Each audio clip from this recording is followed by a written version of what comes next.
Women's premier league 2024లో Gujarat giants వరుస పరాజయాలతో సతమతమవుతోంది. అయితే ఆ ఓటములకు బ్రేక్ ఇచ్చింది. WPLలో భాగంగా సోమవారం యూపీ వారియర్స్తో జరిగిన మ్యాచ్లో అద్భుత విజయం సొంతం చేసుకుంది. దీంతో టోర్నీలో రెండో గెలుపును సాధించింది. ఇక నరాలు తెగి ఉత్కంఠభరితంగా సాగిన ఈ మ్యాచ్లో అద్భుతమైన బౌలింగ్తో గుజరాత్కు విజయాన్ని కట్టబెట్టింది మన వైజాగ్ అమ్మాయి షబ్నమ్ షకీల్. ఉమెన్స్ ప్రీమియర్ లీగ్లో భాగంగా సోమవారం జరిగిన మ్యాచ్లో యూపీ వారియర్స్పై అద్భుత విజయం సాధించింది గుజరాత్ జైంట్స్ టీం.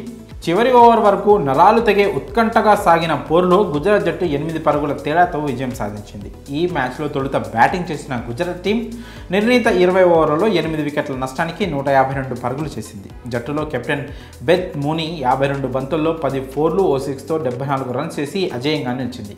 మిగతా వారిలో లారా వాల్ వాట్ 43 పరుగులతో రాణించింది. వారియర్స్ బౌలర్లో ఎకెల్ స్టోన్ 3, దీప్తి శర్మ 2 వికెట్లు తీశారు. అనంతరం 153 పరుగుల లక్ష్యంతో బరిలోకి దిగిన వారియర్స్ టీంకు వైజాగ్ అమ్మాయి షబ్నమ్ షకీల్ ఆదిలోనే షాక్ ఇచ్చింది.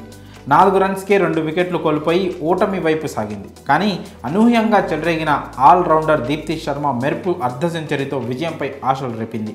దీప్తి 60 బంతుల్లో 9 4లు 4 సిక్సర్లతో 88 పరుగులు చేసి అజేయంగా నిలిచింది. కానీ టీంకు మాత్రం విజయాన్ని అందించలేకపోయింది.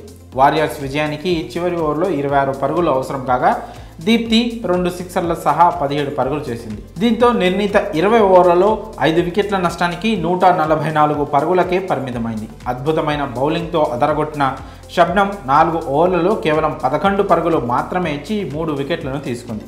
మరి గుజరాత్ను గెలిపించిన వైజాగ్ అమ్మాయిపై మీ అభిప్రాయాలను కామెంట్స్ రూపంలో తెలియజేయండి.